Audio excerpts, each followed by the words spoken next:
I'm sitting here with Robert Renzoni, who's pouring us some Robert Renzoni Vineyards Tempranillo. Which vintage? 2017, just released. Beautiful.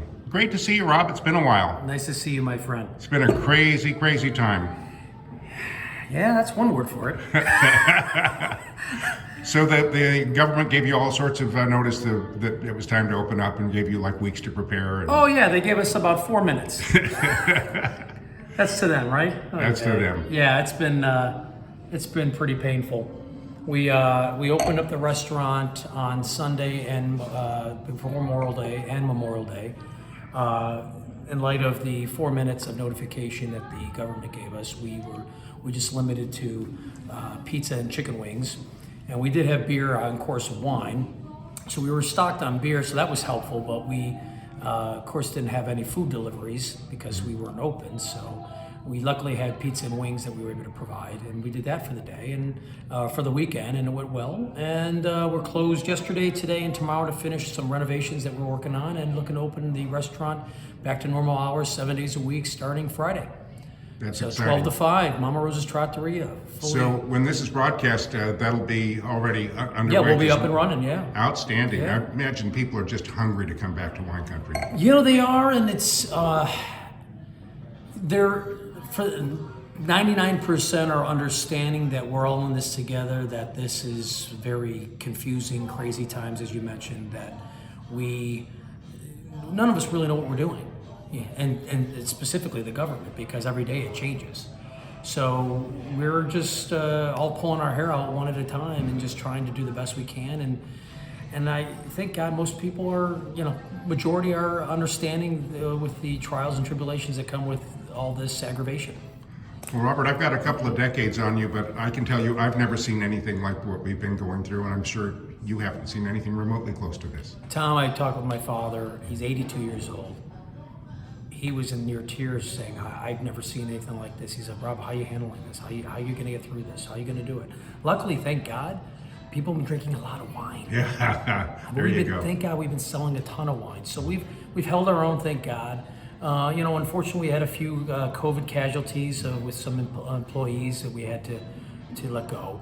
But we've been surviving and doing well and taking advantage where we can, and as far as renovating, repairing, replacing, adding what have you to the winery here. And one blessing in disguise would be the fact that we would never have gotten the majority of the things done that we're doing if we were open. So you've been busy while things have been closed round down. the clock. Yeah. Round the clock. Yeah, we've been, and we're gonna pretty much tie everything up here within the next week. So what sort of things have you been doing, Rob? Oh gosh, well, we put all new granite bar tops in, which in the main tasting room, as opposed to the wood we have. Now we had the main wooden bar, which is a 1,000-year-old Douglas fir from Mount Palomar, is intact because that's a killer bar. But the back bar was all just generic wood that was really getting rotted. I don't want to say rotted, but worn out, and we ripped it all out and replaced everything with granite throughout the entire building. So that was a heck of a process. I didn't think that they told me, they're still not done. And it's been over 6 weeks that they've been working on it. Wow. So there's no way in hell we would have been able to do that while the tasting room was open. So if there are any blessings in disguise, that's one of them. That one in particular, because it was really needed. It was really needed. So we've done that, a lot of painting, a lot of repairing. Gosh, what else? We put a whole new computer operating system in for the winery, a whole new computer operating system for the trattoria. Expanded on the misting system. Tons of paint, tons of cleaning, tons of real deep cleaning, reorganizing the entire company, redoing our website. And those are things you just don't have time for during a normal period. No, and the fun thing for me has been really working on the website. The website we've just completely revamped, and we're still not finished with it. We'll probably be done in the next 2 weeks on it. But with the age that we're in right now, our online sales have never been so great. Unbelievable. And I still think that is going to continue, especially throughout this next year. So we replaced our e-commerce store. We're uploading a new store for it that's has much more functionality, and and just more user-friendly in the whole 9 yards. We'll have a chat section on our website in the store. If people have questions, they'll be able to get an immediate answer with a little chat selection. So some cool little things that we've been adding. But believe it or not, spent quite a bit of money during this shutdown. But luckily, we've been selling a lot of wine, so it's been good. Looking over your shoulder, I see your grandfather. Tell me a little bit about your grandfather. The man. The man. My grandfather, Dominic, was essentially the patriarch of the family. He was really the one who took our whole family to the next level in the wine business. He's the one who started doing business with Cesar Mondavi back in the 40s, August Sebastiani, and Lorenzo Cella of Roma Wine Company, just to name a few. He was the one who initiated the movement with the introduction of what is now called Constellation Brands. Right. We were he and the founder of Canandaigua Wine Company, which is now Constellation, became best of friends, and it was Marvin Sands. We were the very first distributors, our family, in the world for the very first Constellation product, which was Richard's Wild Irish Rose, which my father and Marvin Sands named together. Pretty amazing story. My father joined in 59 out of college, took over the company, running it in 72, and he was really responsible for bringing premium varietals to the East Coast. Sutter Home, for example, Kendall Jackson, Chateau Montelena, and the list goes on and on. But he was also the first people to bring Robert Mondavi premium varietals to the East Coast as well. So a lot of neat history stories about my family, and but it all started with my grandfather. He was a hard worker. He got his real introduction to the industry during Prohibition. He was a bootlegger, and he would smuggle Canadian whiskey through the underground caves under the city of Buffalo, New York. Wow. He used to tell me on a nightly basis he'd take a rowboat, never launching from the same spot twice. He would smuggle, row his boat across the Niagara River every night and smuggle the whiskey through the caves. Wow. And never got caught.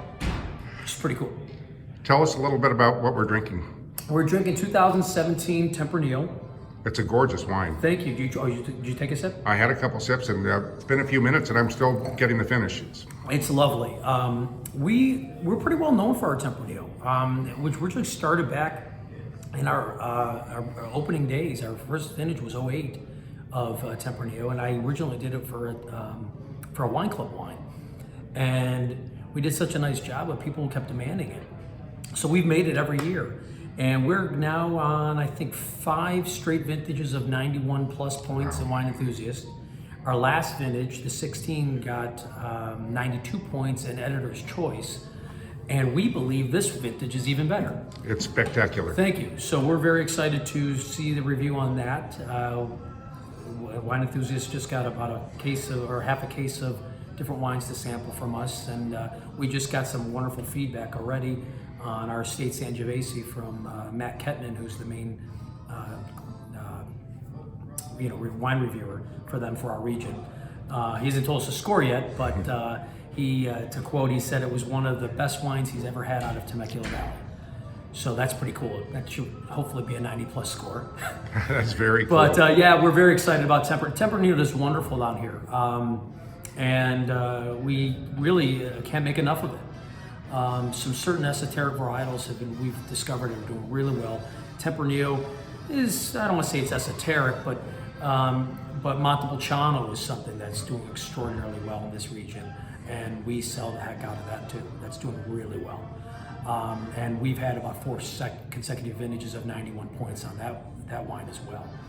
So there's some the Mediterranean varietals, as you know, Tom, are the ones that are really thriving here. Sangiovese, as I mentioned, the Tempranillo, the Montepulciano is a wonderful wine. I said Sangiovese. Rhone Valley Syrah, I think, are doing dynamite here. Grenache. I don't make Grenache, but Right. we just got into the Syrah business. Beautiful. And we're very excited. Our first one got 92 points, so we were very excited about that. That's it's nice to see you. Great to see you. Actually, talk to someone. Yes. A pleasure. So thanks for And coming to see us today. cheers, Robert. Thanks for your time. Thank you, guys. Cheers. Come to the winery. We'll look forward to seeing you.